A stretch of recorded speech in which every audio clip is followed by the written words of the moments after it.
Shalom, selamat malam teman-teman, Bapak Ibu, rekan-rekan sekalian. Pada malam hari ini kembali saya Evangelis Hengki Kurniawan menyapa setiap kita pada malam hari ini untuk kembali merenungkan kebenaran firman Tuhan di dalam persekutuan kita yang sederhana. Kita masih PJJ, kiranya tetap terus mau membangun hubungan yang intim dengan Tuhan melalui pembelajaran akan kebenaran firman Tuhan. Dan pada malam hari ini sebelum kita mulai, saya akan berdoa buat setiap kita.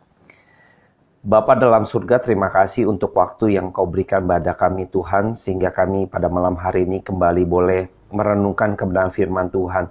Biarlah Roh Kudus-Mu memimpin hati dan setiap pikiran kami, agar kami Tuhan diberkati oleh firman Tuhan yang hidup itu. Agar kami Tuhan semakin hari mengenal Kristus di dalam kebenaran firman-Mu. Hamba-Mu terbatas dalam menjelaskan setiap perkataan firman Tuhan yang hidup itu. Biarlah kuasa Roh Kudus-Mu bekerja turun atas ucap bibir hamba-Mu ini. Sucikan, kuduskan, layakkan di hadapan Tuhan. Sehingga boleh memberkati setiap hati dan pikiran kami. Disegarkan kembali ya Tuhan. Terpujilah nama Tuhan. Pimpin waktu ke depan. Di dalam nama Tuhan Yesus Kristus, hamba-Mu berdoa dan ucap syukur. Amin. Baik, saya akan melanjutkan kembali poin-poin penting yang terjadi di dalam kisah Kejadian 3, di mana ketika itu manusia jatuh dalam dosa. Dan saya akan melanjutkan pembelajaran kita sampai di ayat yang ke-8. Dan pada malam hari ini saya hanya membahas di ayat ke-8 saja ya. Jadi pada malam hari ini saya akan membacakan Kejadian 3 ayat 8. Kita akan bahas di ayat ini saja ya, sedikit ya. Jadi ya, ketika mereka mendengar bunyi langkah Tuhan Allah yang berjalan-jalan dalam taman itu pada waktu hari sejuk, bersembunyilah manusia dan istrinya itu terhadap Tuhan Allah di antara pohon-pohonan dalam taman. Ya, jadi kita tahu bahwa pada waktu manusia Adam dan Hawa makan buah pengetahuan yang baik dan jahat, maka mereka tahu mereka telanjang, lalu mereka malu, lalu mereka menutupi ketelanjangan mereka dengan daun dan cawat gitu ya. Mereka pikir mereka sudah berada di dalam, Tuhan Allah nggak tahu dia nggak telanjang lagi, jadi nggak malu lagi gitu. Tetapi anehnya, pada waktu Tuhan Allah berjalan-jalan di hari sejuk, ini penggambaran yang menarik gitu ya, hari yang sejuk, terus mereka malah bersembunyi gitu ya. Padahal mereka kan sudah memakai pakaian yang mereka buat dari daun cawat yang mereka pikir bisa menutupi ketelanjangan mereka. Tetapi kenapa mereka tetap masih mau bersembunyi gitu ya. Ini menunjukkan bahwa apa yang manusia lakukan di dalam menutupi keberdosaan mereka, itu semua usaha sia-sia belaka gitu ya. Jadi kita jangan manusia berpikir gitu ya, mereka mampu menutupi ketelanjangan mereka, keberdosaan mereka, tetapi tidak gitu loh ternyata. Dan hal ini ditunjukkan dalam kisah Kejadian 3 ayat 8 yang kita baca barusan. Dan saat ini kita melihat bahwa sesungguhnya manusia itu bersembunyi gitu kan. Dimana ketika itu ada satu penggambaran hari sejuk. Ini penggambaran yang menarik, hari sejuk. Jadi kalau hari sejuk kita biasanya bisa untuk menikmati hari itu ya. Jadi waktu kita dalam keletihan kita, kelelahan kita bekerja, lalu ketika itu kita tahu hari ini hari yang sejuk, lalu kita akan menikmati hari yang dimana penggambaran dari hari sejuk itu hari yang harusnya bisa kita nikmati, hari yang dimana ada satu kesenangan, dimana ada satu ketentraman, ada satu kesukacitaan, ada nuansa yang begitu tentram, damai sekali gitu yang harusnya kita bisa nikmati. Tetapi mengapa Adam dan Hawa di hari yang sejuk justru dia tidak bisa menikmati hari yang sejuk itu?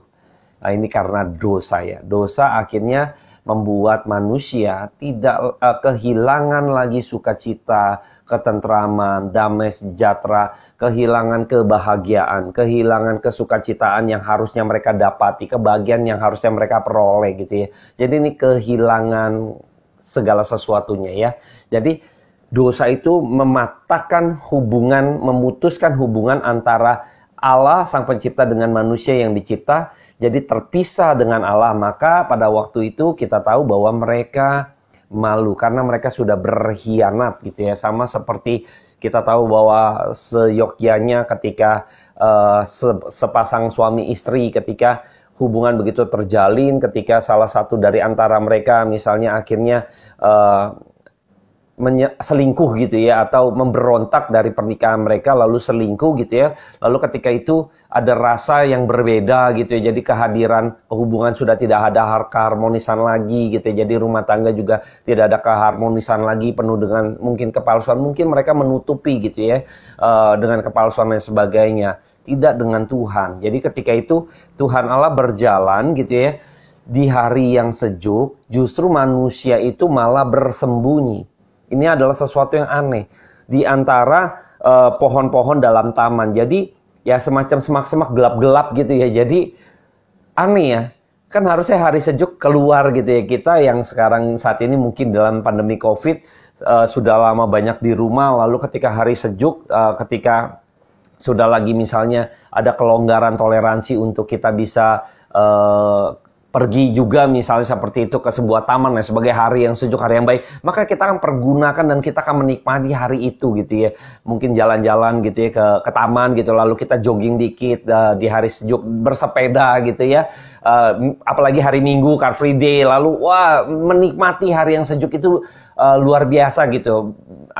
Berbondong-bondong orang mau menikmati hari yang sejuk itu ya, hari yang itu ya. Jadi menanti-nantikan hari itu. Tetapi hari itu ada, hari yang sejuk itu ada. Tetapi Adam dan Hawa justru bersembunyi atau menghindari dari hari yang sejuk itu. Ini sesuatu yang akhirnya kita tahu bahwa dosa itu membuat sesuatu yang baik menjadi buruk, yang buruk menjadi baik gitu ya. Nah jadi dosa memutarbalikkan logika kita, terus akhirnya membuat kita tuh kehilangan gitu ya, kehilangan. Jadi emang pada waktu dosa masuk gitu ya, Allah manusia memberontak terhadap Allah, maka sesungguhnya manusia sudah dimatikan. Jadi sudah dalam kondisi mati, jadi seperti orang sekarat gitu ya. Orang sekarat gimana ya, saya bilangnya sekarat deh ya gitu ya. Jadi bisa ada penggambaran. Orang sekarat itu nggak bisa menikmati sesuatu yang baik gitu ya. Misalnya hari yang sejuk dia nggak bisa nikmatin, bisa dia terkapar gitu ya karena sekarat di kehidupannya gitu ya. Jadi ketika orang-orang bisa menikmati gitu karena keadaan dia sekarat, dia nggak bisa menikmati hari itu gitu. Hari yang dimana sebenarnya kamu bisa nikmati, tetapi karena kita sakit, misalnya kita sakit aja lah, apalagi sekarat gitu ya, kita sakit aja kayaknya makanan enak jadi tidak enak gitu ya. Kadang kita sakit gigi, ada satu es krim gitu ya, enak sekali gitu ya. Ada makanan yang enak karena kita sakit gigi gitu ya, jadi kita nggak bisa makan gitu ya. Jadi sesuatu yang enak menjadi tidak enak gitu ya. Jadi mau nggak mau waktu kita sakit, misalnya ada makanan yang harusnya kita bisa nikmati, ini bicara yang nikmatan, maksudnya makanan, misalnya makanan yang emang bergizi juga tapi nikmat gitu ya. Akhirnya karena kita sakit, akhirnya kita harus menjaga hal-hal tertentu untuk supaya kita makan hal-hal lain gitu ya, seperti obat pahit, jamu pahit gitu ya. Jadi kita harus mengkonsumsi hal-hal yang demikian yang sebenarnya kita nggak mau nikmatin. Kenapa? Karena kita sakit, mau nggak mau kita akhirnya tidak bisa menikmati hal-hal demikian yang sebenarnya disediakan untuk kita bisa nikmatin. Dan Allah menyediakan segala sesuatu untuk manusia. Ketika dosa masuk, maka manusia tidak lagi bisa menikmati apa yang sudah Allah sediakan, yang sudah Allah siapkan untuk mereka nikmati. Ini sesuatu yang sangat merugikan bagi setiap kita gitu ya. Manusia dirugikan karena pemberontakan terhadap Allah, maka ada satu kerugian besar yang harus ditanggung oleh manusia ya. Jadi Adam dan Hawa mengalami hal yang seperti itu. Mereka di dalam ya mungkin sekarat lah ya saya bilangnya ya. Jadi dan kondisi yang sekarat dia tidak bisa. Jadi dia ya gimana ya, malah bukan hanya tidak bisa lagi, tetapi ada satu ketakutan. Nuansa ketakutan justru terlihat di dalam diri manusia yang berdosa. Jadi ketika Tuhan Allah berjalan, harusnya gitu ya, ini kan mendapat kehangatan, menyambut Tuhan Allah dengan kehangatan gitu ya. Sama seperti seorang istri ketika suami pulang gitu ya, lalu dihangatkan, disambut dengan kehangatan dari sang istri gitu. Waktu pulang ke rumah setelah lelah bekerja, lalu pulang, lalu istrinya itu sudah menyiapkan segala sesuatu makanan yang enak, rumah yang begitu rapi, yang tertata dengan baik gitu ya. Jadi ketika lelah udah disiapkan kopi, snacknya, dan makan malam udah disiapkan begitu rupa, masakan yang disukai oleh sang suami gitu ya. Harusnya mendapat disambut dengan baik gitu ya. Menanti-nantikan kedatangan suaminya dan kita sambut dengan baik. Tapi apa yang terjadi dalam diri manusia setelah jatuh dalam dosa? boro-boro sambut ya, ngumpet ya gitu ya. Jadi manusia malah menghindari kehadiran Tuhan gitu ya, menghindari. Jadi mereka malah bersembunyi ya. Jadi apakah bisa gitu ya Tuhan, apa kita bersembunyi daripada Tuhan gitu ya? Ini kan sesuatu yang bodoh juga gitu ya. Bagaimana mungkin Tuhan Allah yang mengetahui segala sesuatu lalu kita menyembunyikan diri gitu ya daripada Tuhan, Sang Pencipta yang Maha Tahu, Maha Kuasa, Dia mengetahui segala sesuatu lalu kita bersembunyi. Kan nggak kepikiran gitu. Ini sesuatu yang bodoh sebenarnya ya. Tapi itulah keberdosaan. Jadi sesungguhnya saya melihat bukan manusia menyukai kegelapan kita. Jadi bukan manusia yang bersembunyi di dalam kegelapan. Jadi sebenarnya adalah kegelapan itu justru menarik manusia untuk masuk di dalam kegelapan. Jadi manusia sudah tak berdaya. Seperti seorang yang sudah sekarat, lalu penyakitnya itu menggerogoti dia. Jadi sebenarnya kematian sedang datang dan menarik dia ke dalam kematian gitu loh. Perlahan demi perlahan. Jadi sebenarnya manusia yang berdosa adalah manusia yang sudah ditarik di dalam kegelapan. Maka ketika Tuhan datang, sang terang itu datang, maka yang gelap itu akan sirna. Yang gelap itu pasti akan menghindar. Itu udah pasti. Maka pada waktu itu manusia yang sudah jatuh dalam dosa, di dalam kegelapan mereka, hati mereka gelap gitu ya. Mereka sudah mengetahui hal-hal yang sudah terbalik-balik karena iblis masuk dosa, memutarbalikkan logika mereka, cara berpikir mereka. Apa yang baik menjadi salah, salah menjadi baik gitu ya. Dan sebagainya udah terbalik-balik semuanya. Pada waktu terang datang, Tuhan itu datang, maka manusia ditarik oleh kegelapan itu, maka mereka bersembunyi. Jadi sebenarnya kegelapan itulah yang menarik manusia. Dosa itu penggambar kegelapan yang menarik manusia. Makanya begitu sangat kita harus pikir balik gitu ya. Itu dosa tuh bener-bener kita nggak bisa dengan cara manusia gitu loh. Dia udah pakai baju, dia udah menutupi ketelanjangan mereka masih bersembunyi loh. Dosa itu, upah dosa adalah maut, jadi nggak main-main gitu loh. Jadi betapa mengerikannya keadaan seperti itu. Jadi manusia sudah tidak berdaya lagi, sekalipun sudah menutupi ketelanjangan pun, akhirnya dia harus bersembunyi, kegelapan tarik mereka. Dan kita tidak bisa lepas dari cengkraman daripada dosa, menuju kepada maut. Nah ini yang celaka dari setiap kita. Makanya saya berharap kita benar-benar memikirkan baik-baik bahwa masalah keberdosaan ini masalah yang sangat mengerikan. Ya, masalah yang sangat mengerikan dan kita bersyukur sudah percaya Kristus gitu ya. Akhirnya kita tahu bahwa di dalam Kristus kita dibenarkan oleh karena iman gitu ya. Maka kalau kita mengetahui hal demikian, betapa bersyukurnya kita. Sehingga Tuhan memberikan keselamatan itu secara cuma-cuma karena kita nggak sanggup, kita nggak bisa gitu loh. Secara manusia nggak bisa menyelesaikan dosa. Minggu yang lalu saya sudah bahas bagaimana ketika upaya daripada Adam dan Hawa menutupi ketelanjangan mereka, artinya keberdosaan mereka dengan cara manusia. Itu nggak bisa gitu loh. Nggak bisa. Agama sekalipun tidak bisa menutupi keberdosaan kita atau akhirnya keberdosaan kita dihilangkan, ditangguhkan oleh karena kita mendirikan agama. Tidak bisa. Hanya Kristus saja, hanya melalui Kristus saja.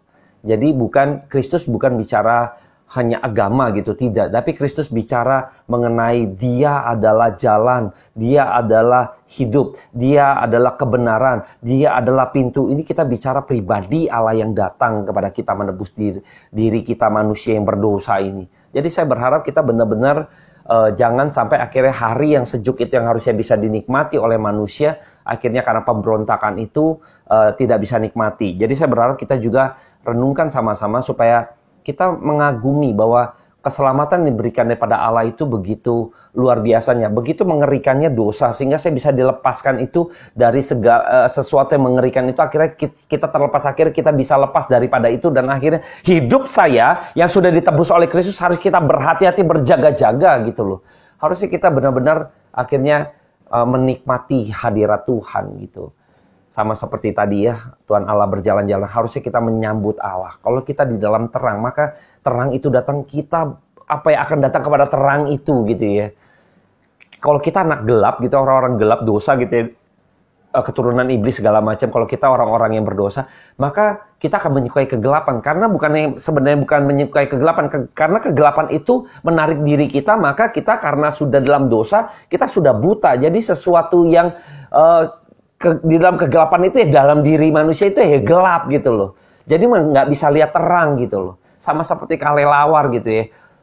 Terang misalnya dia siang dia tidur, dia nggak bisa gitu ya, matanya nggak bisa gitu loh. Kalau ngelihat terang tuh nggak bisa, justru kalau gelap tuh matanya malah bisa melihat gitu ya. Ini kebalik gitu, udah kebalik, manusia kira-kira udah begitu gitu, nggak bisa lihat sesuatu yang terang gitu ya, nggak bisa berjalan untuk mendengar yang kebenaran, nggak bisa gitu loh.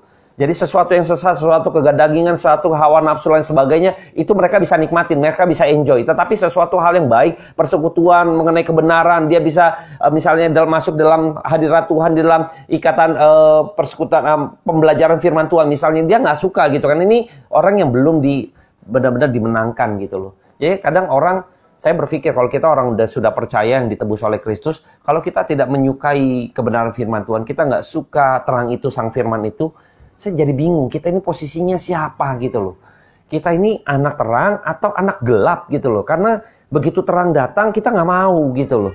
Begitu terang hadir, kita menghindar gitu loh. Banyak alasan kalau kita misalnya mau persekutuan, pembelajaran firman Tuhan, kita banyak alasan. Ketika ada seminar kebenaran firman Tuhan, kita banyak alasan. Kalau ada firman Tuhan yang begitu berat mengupas kebenaran firman Tuhan pun, kita sudah tidak mau lagi. Sepertinya kita nggak mau lagi telinga kita menyedangkan telinga kita kepada kebenaran firman Tuhan, yang mungkin kebenaran firman Tuhan yang kita sudah dewasa iman di dalam kekristenan, mungkin usia kita udah panjang di dalam dunia kekristenan, tetapi kalau kita tidak menyukai pembelajaran firman Tuhan, makin dalam lagi, saya balik bertanya, kita mesti koreksi diri, apakah saya benar-benar anak terang kalau saya sendiri tidak menyukai firman Tuhan? Saya tidak pernah mau benar-benar mengenal Kristus di dalam terang firman Tuhan. Kita harus pikir ulang gitu ya. Siapa diri kita?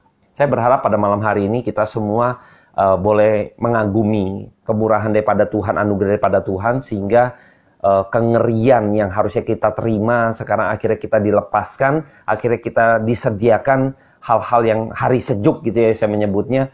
Hari sejuk yang harusnya kita bisa nikmati, dan akhirnya kita mau di dalam hubungan yang intim, dihubungkan lagi, hubungan yang sudah terpisah menjadi intim kembali oleh karena kebenaran firman Tuhan yang mengikat kita kembali, yang terus memberikan kita peneguhan, yang terus memberikan kita konfirmasi. Apakah kita benar menyukai kebenaran firman Tuhan? Pada malam hari ini menjadi renungan bagi setiap kita.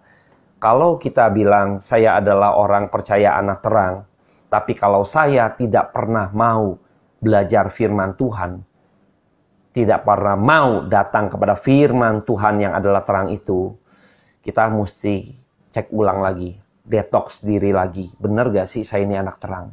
Benar gak sih saya ini adalah orang yang percaya iman Kristen? Kita perlu pertanyakan lagi buat diri kita sendiri. Kalau sampai hari ini mungkin kita ragu-ragu dalam posisi apa, berdoa memohon pengampunan daripada Tuhan, kayak Roh Kudus akan memberikan kerinduan. Karena orang yang sudah dipenuhi oleh Roh Kudus akhirnya memiliki kerinduan untuk datang kepada terang itu, kepada firman itu sendiri. Jadi tidak mungkin orang akan datang kepada firman itu sendiri kalau Roh Kudus tidak tuntun. Kalau Roh Kudus tidak memenuhi orang tersebut, tidak akan pernah mungkin. Karena kita tahu Roh Kudus akan menuntun kita kepada terang itu. Jadi kalau ada orang yang datang kepada terang tapi tidak dipenuhi Roh Kudus, itu saya sanksi juga gitu ya. Dari mana dia datang? Karena manusia sudah mati, jadi harus dihidupkan kembali. Kan Roh Kudus harus dicurahkan, harus masuk ke dalam diri orang tersebut, lalu dia diperbaharui, dilahirkan baru, maka dia bisa datang kepada terang itu. Kalau nggak mungkin ya. Jadi pada malam hari ini saya singkat gitu ya untuk pembelajaran kita di ayat ke-8, Kejadian 3 ayat 8 ini. Kita harus benar-benar mikirkan gitu ya. Jangan sampai hari yang sejuk yang sudah Tuhan berikan gitu ya, kita tidak bisa nikmatin. Jangan sampai ada kebenaran firman Tuhan yang begitu anugerah berlimpah gitu ya. Firman Tuhan tersedia, pembelajaran lewat online tersedia. Di era digital ini apa juga semuanya kita bisa belajar sama-sama. Tetapi kita tidak menyukai yang namanya pembelajaran firman Tuhan sang terang. Kita perlu koreksi diri. Saya menekankan kembali lagi bahwa mari kita koreksi diri kita sendiri. Apakah saya ini termasuk gitu ya orang-orang anak-anak terang? Apakah diri saya ini adalah orang-orang yang benar-benar sebagai iman Kristen yang sesungguhnya gitu. Atau kita cuman Kristen KTP gitu ya. Yang pada malam hari ini kita renungkan baik-baik, jangan sampai kita nih menjadi pribadi yang akhirnya Kristen tetapi tidak kenal Kristus. Aneh ya. Kekristenan yang tidak mengenal Kristus itu sesuatu yang sia-sia belaka juga gitu ya. Jadi percuma saja ya. Jadi pada malam hari ini saya berharap teman-teman semua bisa menikmati hari di mana Tuhan sediakan, yaitu firman Tuhan setiap harinya. Hari yang sejuk itu, yaitu firman Allah selalu tersedia dalam diri kita, bahkan dalam genggaman. Setiap saat hari yang sejuk itu, yaitu firman Allah ada di genggaman tangan Anda. Mari nikmatin apa yang Tuhan sediakan, yaitu terang daripada firman Tuhan. Terima kasih, biarlah pada malam hari ini setiap kita boleh diberkati oleh firman Tuhan, dan saya akan berdoa buat setiap kita. Bapa dalam surga, terima kasih buat kebaikan yang Tuhan berikan buat kami, sehingga pada malam hari ini kami boleh menerima anugerah daripada Tuhan, untuk kami boleh semakin hari mengkoreksi diri kami Tuhan. Apakah kami mengasihi Tuhan, apakah kami mengenal Kristus, apakah hari yang sejuk itu yang Tuhan sudah berikan, terang itu yang sudah ada di tengah-tengah kami Tuhan, yaitu firman-Mu yang hidup itu ada di genggaman tangan kami. Apakah kami sudah menikmati itu Tuhan, hari yang Kau berikan yang sejuk itu, terang yang datang kepada kami yang ada di tengah-tengah kami Tuhan. Apakah kami bisa menikmati itu? Kami berdoa Tuhan Yesus, mohon pimpinan Roh Kudus agar kami diberikan terus makin hari pencerahan-pencerahan yang baru untuk kami boleh mengerti dan mengenal Kristus. Terpujilah nama Tuhan. Berkati teman-teman di rumah, yang ada di rumah saja, kiranya Tuhan mereka diberikan kerinduan, dan biarlah kuasa Roh Kudus-Mu pendobrak pemikiran mereka yang salah dan menggantikan, membangun kembali dengan iman yang benar berdasarkan kepada firman Tuhan. Terpujilah nama Tuhan kekal selama-lamanya sampai selama-lamanya. Amin. Terima kasih teman-teman yang sudah berbagian, dan pada malam hari ini saya mengucap syukur karena bisa terus konsisten di dalam pelayanan digital seperti ini. Tuhan Yesus memberkati.